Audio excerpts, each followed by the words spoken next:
আসসালামু আলাইকুম। আশা করি সবাই ভালো আছেন।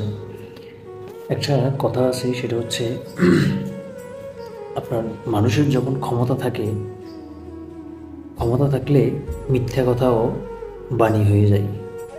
আবার শক্তি আর টাকা থাকলে মূর্খরাও জ্ঞানী হয়ে যায়। এই কথাটা আসলে অনেকাংশে অনেক সত্যি। কারণ হচ্ছে আপনি দেখবেন, আমরা একটু ব্যাকে চলে যাই, স্টুডেন্ট লাইফ থেকে কিছু কথা তুলে নিয়ে আসি, চলেন।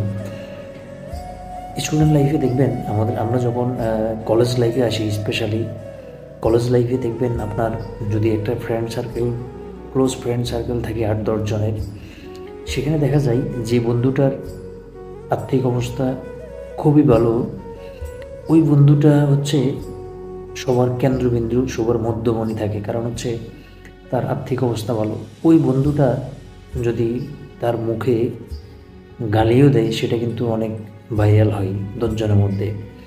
আবার সে যদি একটা মিথ্যা কথা বলে, সেটা কিন্তু সবাই খুব পজিটিভলি নেয়।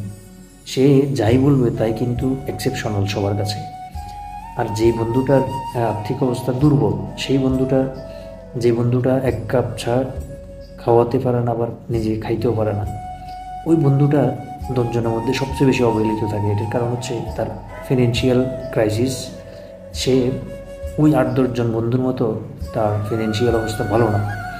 সো স্টুডেন্ট লাইফ থেকে আমাদের সমাজে ওই প্র্যাকটিসটা আমরা করে আসছি। এই জন্য এই বাণীটা খুবই প্রযোজ্য। ক্ষমতা থাকলে মিথ্যা কথাও বাণী, টাকা আর পাওয়ার থাকলে মূর্খরাও জ্ঞানী। এই কথাটা আসলে সত্য। কারণ হচ্ছে আপনি বর্তমান সমাজের সাথে প্রেক্ষাপটে আপনি অ্যাডজাস্ট করে দেখেন, কথাটা সত্য।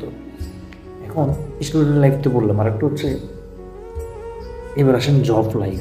জব লাইফে আপনার অর্গানাইজেশনে যে মানুষটার প্রত্যেকটা মানুষ তার কলিগদেরকে অনেক সময় পার্সোনাল লাইফ শেয়ার করে, সবাই সব কিছু জানে। তো সেখানে দেখা যায় যার আর্থিক অবস্থা একটু দুর্বল বা মিথ্যা কথা বলতে পারে না, সে যেটা সত্য সেটাই বলে, দেখবেন তার অ্যাকসেপ্টেন্সটা অনেক বেশি কম, পার্সেন্টেজ অনেক কম। সে একটা ইউনিক কাজ করলেও সেটার সাপোর্ট সে পায় না। এটার কারণ হচ্ছে তার সামাজিকভাবে সে স্ট্যাটাসফুল না, হায়ার ফ্যামিলির সন্তান না।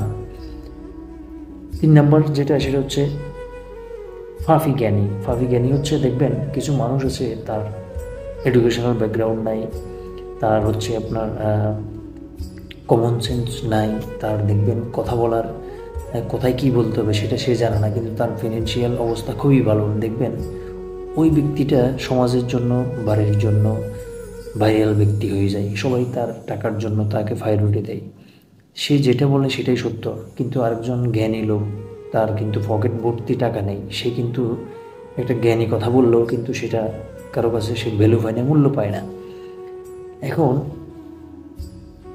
সমাজটা যদি এভাবেই চলে, তাহলে দেখেন ভালো মানুষের, জ্ঞানী মানুষের মূল্য যদি কোথাও না হয়, যদি সমাজটা মুখোশের আড়ালে চলে, তাহলে কিন্তু কখনো ভালো জ্ঞানী গুণীদের জ্ঞান এই দেশের জন্য, সমাজের জন্য, ফ্যামিলির জন্য কাজে আসবে না। কাজে যদি না আসে, দেখবেন কথাই আছে, জ্ঞানীর জ্ঞান যদি বিতরণ না করে, সেই জ্ঞান কিন্তু ভ্যালু শূন্য। ধরুন আমি একটা জিনিস জানি, সেটা যদি আমি আমার পাশের জনকে জানিয়ে দিই, শেয়ার করি, তাহলে তার রেজাল্ট কেমনটা আসবে? আমার অ্যাবসেন্সেও কিন্তু রেজাল্ট আসতে থাকবে। আর যখন আমি শেয়ার করব না, তখন দেখবেন আমার জ্ঞান নিয়ে আমার মধ্যে আমি চলে গেলাম, কোনো কাজে আসলো না, সমাজের জন্য, নিজের জন্য, আরেকজনের জন্য কোনো উপকার আসলো না। এই জ্ঞানের কোনো ভ্যালু আসলে আমাদের নাই। এটার সমাধান কোথায়? সমাধানটা হচ্ছে আপনি যদি সেই বন্ধুদের মধ্যে একজন হয়ে থাকেন, তাহলে সময় নষ্ট করা যাবে না, নাম্বার 1। নাম্বার 2 হচ্ছে আপনি কোন স্কিলটা আপনার আয়ত্তের ভিতরে আছে, যেটা আপনি চাইলে 6 মাস 1 বছরের মধ্যে আপনি আয়ত্তে আনতে পারবেন, সেই স্কিলটা আপনাকে অতি দ্রুত শুরু করে দিতে হবে। 3 নম্বর হচ্ছে ধৈর্য। আপনার মধ্যে ধৈর্যটা আপনাকে আঁকড়ে ধরে রাখতে হবে। ধৈর্যকে আপনার জীবনের একটা অংশ হিসেবে ধরে রাখতে হবে। আমরা জামা কাপড় পরা যেরকম বাধ্যতামূলক, ধৈর্যটা ধরা সেরকম বাধ্যতামূলক আপনাকে ধরে রাখতে হবে। কারণ হচ্ছে দেখবেন হতাশার অপোজিট সাইডে কিন্তু কী থাকে জানেন? আলো থাকে। সেই আলোটার জন্য আপনাকে অপেক্ষা করতে হবে। আমরা রাত এবং দিনের জন্য দিন আসলে রাতের জন্য যেভাবে অপেক্ষায় থাকে মানুষ, সেভাবে আপনাকে অপেক্ষায় থাকতে হবে। দেন দেখবেন একদিন আপনি এই জগতে ব্র্যান্ড হয়ে তৈরি হবেন। তখন আর আপনার সামাজিক স্ট্যাটাস আপনাকে খোঁজা লাগবে না, অটো মানুষ আপনার কাছে আসবে, আপনার আত্মীয় স্বজন চারপাশে গিজ করবে, কারণ আপনার সিচুয়েশনটা তখন ওই লেভেলে চলে যাবে। সো নিজের পার্সোনাল থিঙ্কিং নিজেকে কাজে লাগাতে হবে। কে কী বললো সমাজে আপনার কান দেওয়া যাবে না, আদারওয়াইজ আপনি লাইফে কিছু করতে পারবেন না।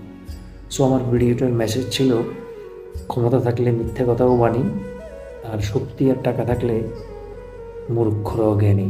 এই কথাটা প্রমাণ করলাম, কিছু বিশ্লেষণ শেয়ার করলাম আপনাদের সাথে। তো সবাই ভালো থাকবেন, দেখা হবে নতুন কোনো ভিডিওতে। আল্লাহ হাফিজ, আসসালামু আলাইকুম।